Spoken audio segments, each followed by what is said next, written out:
আরে বন্ধু তুই? আরে বান্ধবী তুই? সেই কবে দেখা হয়েছিল 25 বছর আগে, আর তোর সঙ্গে দেখা নেই। কেমন আছিস? ভালো আছিস? হ্যাঁ আমি ভালো আছি, তুই ভালো আছিস? সেই স্কুলে বসে একসঙ্গে পড়াশোনা করছি, আর সেই দেখা, আর এই যে দেখা হলো। হ্যাঁ আমি ভালো আছি। তুই কোথায় যাচ্ছিস? আরে এখানে একটা কাকা শ্বশুর বাড়ি আছে, তাই বেড়াতে আসলাম।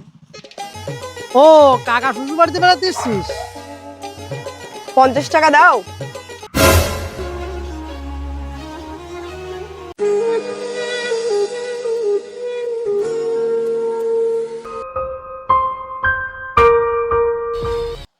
এই তুমি এত বড় একটা মেয়ে, তোমার লজ্জা করে না ভিক্ষা করে খেতে? হাত পাও চোখ নাক সবই তো ঠিক আছে, হ্যাঁ? তুমি তাও যে ভিক্ষা করে বেড়াও, একটু লজ্জা নাই? ধাড়ি মেয়ে এত বড় হয়েছে তাও ভিক্ষা করে খাবে, সবকিছু ভালো আছে? হ্যাঁ, কোথাও তো কোনো জায়গা দেখছি না যে তোমার কিছু হয়েছে, না হাত ভাঙছে না পা ভাঙছে, হ্যাঁ? একটু যদি জ্ঞান বুদ্ধি থাকে। আরে তাহলে তো আর- আরে দাঁড়া দাঁড়া দাঁড়া। কেন, কি হয়েছে?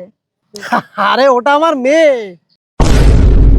এই তুই ভিখারির মতো ঘুরিস কেন সবসময়? দেখো তো জামা প্যান্টের কি শ্রী।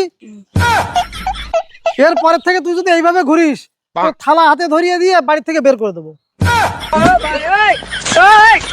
দেখ, আমি না বুঝতে পারিনি যে ওটা তোর মেয়ে, সরি।